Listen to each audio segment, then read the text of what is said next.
iyadoo uu guud ahaanba faraba'an uu ku hayo ayaxu Somaliland ayaa waxa ay beeralayda guud ahaanba ku dhaqanaa gobolada awdal iyo salal ay la daaladhacayaan koronkortii uu ka tagay ayaxaasi halkani oo ah degmada baki ee gobolka awdal oo ah degmo beeralay ah wax soo saar badan leh ayaa waxa iyagu ku hawlan yihiin sidii ay koronkortaasi ay uga celin lahaayeen beerahooda oo ay faraba'an ku hayso koronkortaasi uu ayaxu ka tagay haddaba iskaashatada beeralayda ee degmada baki oo warbaahinta la hadashay ayaa waxay qayladhaan u direen wasaaradda beeraha ee Somaliland iyo guud ahaanba xukuumada Somaliland waxayna ugu baaqeen inay ka soo gaadhaan koronkortaasi oo saameyn ku yeelan doonta beerahooda iyo dhul daaqsimeedkii ay xooluhu u daaqi lahaayeen waxaan hadaladoodii ka mid ahaa isku imaatinka maanta halkan iskugu nimidnay wuxuu daaran yahay kaliya inaanu qayladhaan la wadaagno guud ahaan xukuumadda jamhuuriyadda Somaliland ee aanu ka tirsannahay gaar ahaan waxaan halkan uga direynaa baaq ah wasaaradda horumarinta beeraha ee wasiirka ka yahay wasiirka wasaaradda horumarinta beeraha Axmed Muhammad kaasi oo ay wasaaraddu hore u timiday degmada oo ay kulay report ka diyaarisay una geysay waxaan uga mahad celinaynaa ka jawaabista degdega ee loo soo diray team maxaadaanay ka shaqeyn doona muddo 5 cisho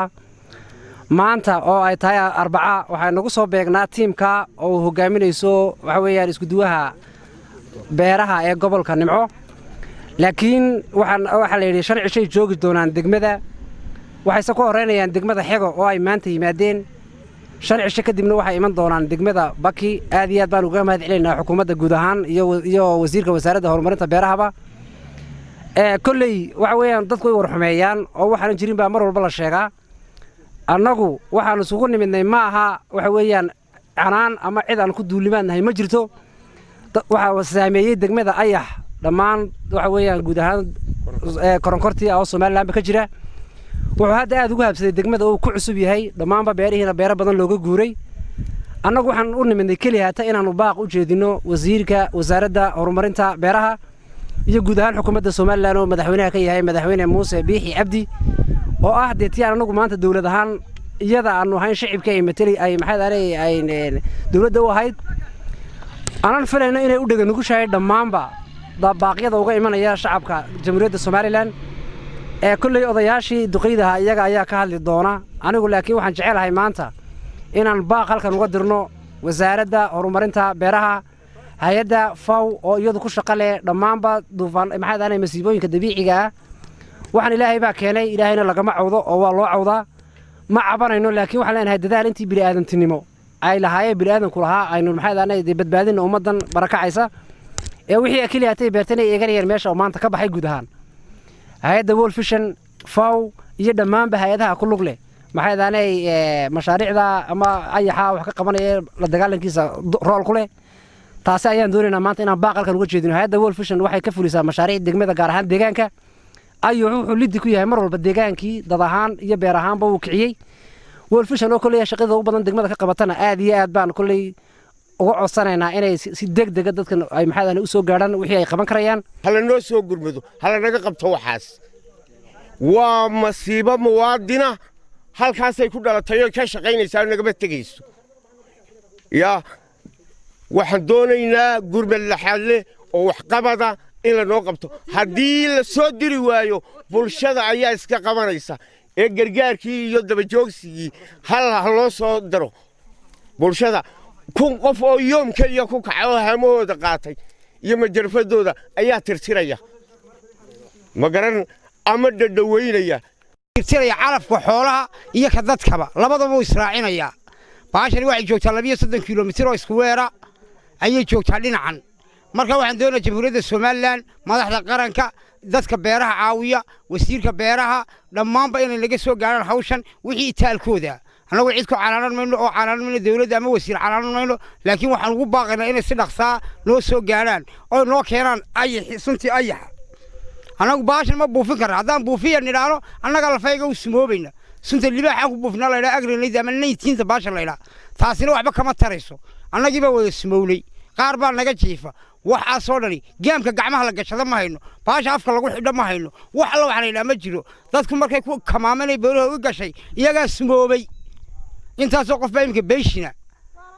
wixiina waa dhibaato weyn oo haysata marka jamhuuriyadda Somaliland haday madaxweyne tahay haday madaxweyne ku xigta haday wasiir tahay hay'adaha dhammaan baa khusaysa waa inay soo gaaraan waxaan heshay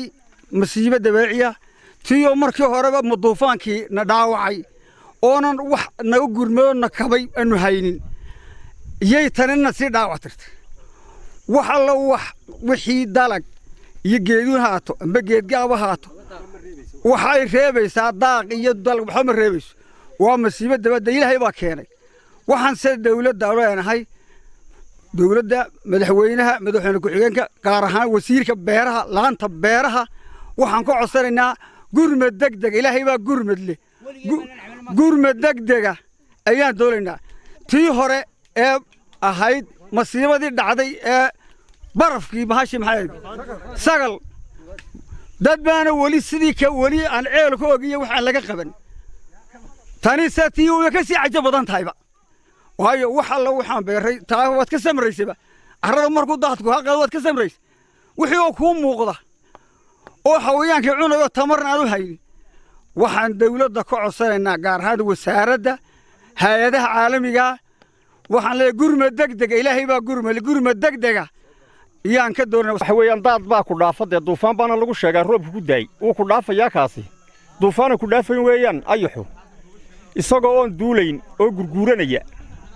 waa daadan ku dhaafayn oo arool walba ku haysta markaa waxaan leenahay si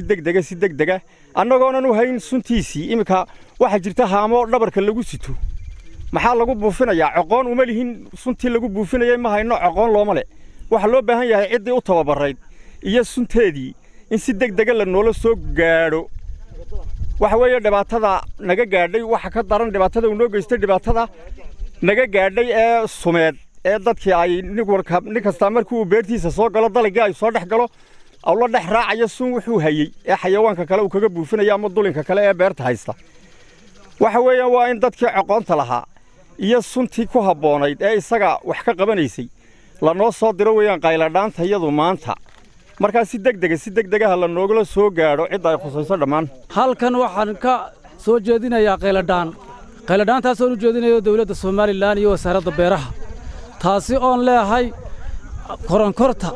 dhibaatada ay nagu hayso oo aad iyo aad u dhib badan taasi oo waxaan ku weli aanaan hayn wax gurmadana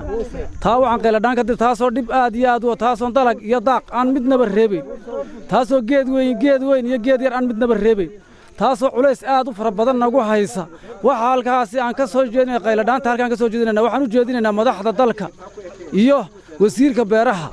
waxaan leenahay si degdeg ah la nooga soo gaadho dhibaatadan aadka u faraha badan lee naga wataadisay maanta ee aan halkan ka sheegayno baaqa waxaanu u diraynaa wasaaradda beeraha wasaaradda xoolaha wasaaradda deegaanka saddexda wasaaradood ee ay masiibadani sida dhabta ah ay u saamaysay xoolihii oo ay ka tirtay calafkoogii dadkii oo maxaan wasaaraddii deegaanka oo ay deegaankii baabiisay wasaaraddii xoolaha oo maxaan dhahay xoolihii iyaguna dhimasho noqonayaan iyo wasaaraddii beeraha oo ay khusayso wixii dalag ahaa iyo maxaan dhahay shaqadii u gaarka ahayd ee beeraha dhammaantaasi oo ay saamayn ku yeelatay bahasha loo yaqaano koronkorta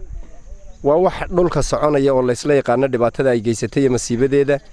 dadkiina laba xaaladoodba ay khatar ugu jiraan dadkii sida ay u taagan yihiin ee ay u hor joogaan ee ay u xaadhayaan inay cadceeddii xagaa ee wakhtigaan joogno ay ku dhintaan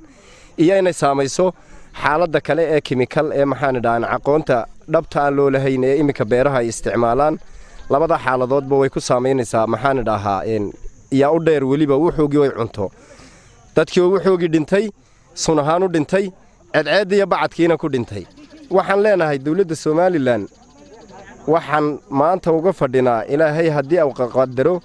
inay naga soo gaadhaan xaaladda mashaakilka ee timiday ilaahay xaggiisa ka timiday ka cabaraynaa kariinka alle koronkor wax la yidhaa koronkortaasi waxaan ku qabnaa caydhaasi waxa weeyaan caydh xoolood iyo caydh dadba caydh xoolood waan ku qabnaayoo daaqii xooluhu noo daaqayeen maanta waxaan uga aayaynaa ma jirto caydh dadna waan ku qabnaayoo wixii aan dooxaa wax ku darsanayna ama tabaandhaayad ama calaf kaloo la cuno ahayd wixii waan ka soo hoyanay markaa waxaan u baahannahay gurmad degdega waxaanan uga baahannahay wasiirka wasaaradda beeraha waxaan leenahay wasiir si aad iyo aad ayaan u cabanaynaa cabashadayadaasi tixgeli oo noo soo gurmadaan leena gurmadna ilaahay baa laga helaa waxaan leenahay wasiir annagoo abaarihii iyo duufaanadii iyo wixii la tacaalayno la dhaadhacayno ceelasheedii waxay gudumayeen ayaa waxa noo yimid koronkor xoolii waxay noo cunaan hadda ma haystaan waa xaalufka aad arkayso beerihiina ka badaran suntii bay caruurtii iyo dadkii naga wada waxyeeloobeen waxaan leenahay wasiir noo soo gurmo si degdeg ah noo soo gurmo adiga ayaa qayb amba wuxuu buufiyo u soo dir amba wax kale ba u soo adeegso waxaan u baahanahay inaad koronkorta aan joojinayno dooxan ku joojinayno iyo beerihi naga dhamaysay inaad nooga soo gurmataan wasiir ka codsanayna intaba saddexda wasaaradood waxaan ka codsanaynaa baaq caalami ah inay nala soo gaadhaan si degdeg ah kaas oo ma xuha waxa la yidhi bacluhu inta birta loo soo sido ayuu ka baktiyaa waxa weeyaan iminka waxaan haynaa hadda inay wasaaradda beeruhu soo dirtay hal tiim oo jooga xego halka tiima xega jooga degmada baki waxba kama bedelayo waxa weeye horta waa lagu mahadsan yihiin wixii kolley la soo diraa waan ku mahadsanaa waan u mahad celinaa laakiin waxa weeye tiim loo soo diraa degmada baki waxba kama qaban karo mana waxa weeyaan xaaladdu halkay maanta taagan tahay tiim iyo laba iyo saddex midna waxba kama qaban karo si degdeg ah la noo soo gaadho waxa weeye hana nala soo gaadho masiibada dabiiciga koronkorta wixii lagula dagaalami lahaa ama wixii lagula tacaali lahaa yaa si degdeg ah uga codsanaynaa muxuu ahaa jamhuuriyadda somaliland iyo wasiiradaba intaad baaqaasaan u diraynaa aad iyo aad baanan ugu mahadnaqaynaa si degdegana loogu soo gaadho si degdegana loogu yimaado geesta kale isaguna waxaa ka deeriyay xaaladda koronkorta ee degmada baki gudoomiye ku-xigeenka degmadaasi dayib xasan raago cudada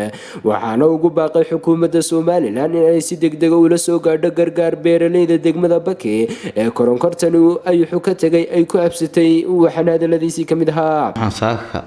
ka hadlaynaa aafadan ama dhibaatadani ka jirta geeskanba ee uu keenay ilaahay baa keenay ayax sidaan ognahay degmada baki waxay ku tiirsanayd markiiba horeba waxay lahayd laba nooc xoolo iyo beero sidaan ognahay 2 sano ka hor xilligii hore duufaantii sagar waxay dhibaato u geysatay beerihii iyo xoolihiiba laba inta waqtiga ka dib waxay dadaal lagu jiray sidii loo badbaadin lahaa xoolaha iyo beeraha saan ognahay beeraha dhul beereedka ugu muhiimsanaa ilaa maanta rafaadkii baa lagu sii jiray wax ka qabsoomeyna weli ma jirin oo muhiimi tii taagan tahay dadka aafadii la leecleecayaan waxa dhacay maanta haddana aafo kale oo caalami ah ayaxan sidaad ogtihiin ayax baa markii hore maray koronkortiibaa maantana ku dilaacday mid baa maanta dilaacaysa oon weli dilaacinba waxaan haddaba leenahay xoolihii waxay ka cuntay daaqii dadkii waxay ka cuntay saracii waxay noqonaysaa macnaheedu waa isku itaal xoolaha iyo beeraha iyo wixiiba maanta dhinac keliya oo loo badbaadi karaa ma jiro haddaba waxaan odhan lahaa ilaa maanta oo bishii shanaad oo dhammaystiran tiyoo lala leecleecaya iyada lafteeda aafadan adduunyada kusoo korodhay ee xanuunkan covid-19 rafaadkiisii iyo daalkiisii lagu jiro maanta oo la joogo waxa noogu biiray waxaasoo dhan kadib aafadani ayaxa haddaba waxaan leenahay wasaaradda beeraha oo u xil saaran beeralayda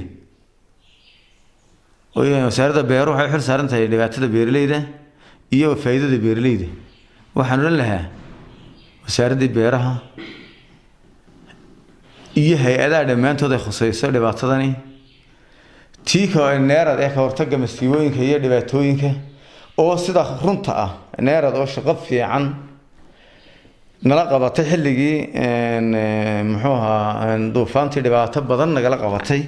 waxaan odhan karnaa hay-adda ka hortagga masiibooyinka iyo kaydka qaranku waxay nala qabatay shaqo fiican xilligii duufaantu dhacday waxaan odhan lahaa wixii aad qabateen waxa ka daba yimiday waxa maanta dhacay waxna daba leh wasaaradda beeraha tii hore anagoo ka sugayna inay tallaabadii ka haboonayd ka qaado tii hore tii tallaabo ka qaaday bay tan soo gaadhay waxaan leeyahay wasiirka beeraha wasaaradda beeraha hogaaminaya wasiirka beeruhu tallaabo degdeg ah ka qaadaan waxay itaalkooga ha ka qaadaan hawshan maanta taagan Kariya Cabdi Shafaar Sikariye Saxane degmada Baki ee gobolka Awdal.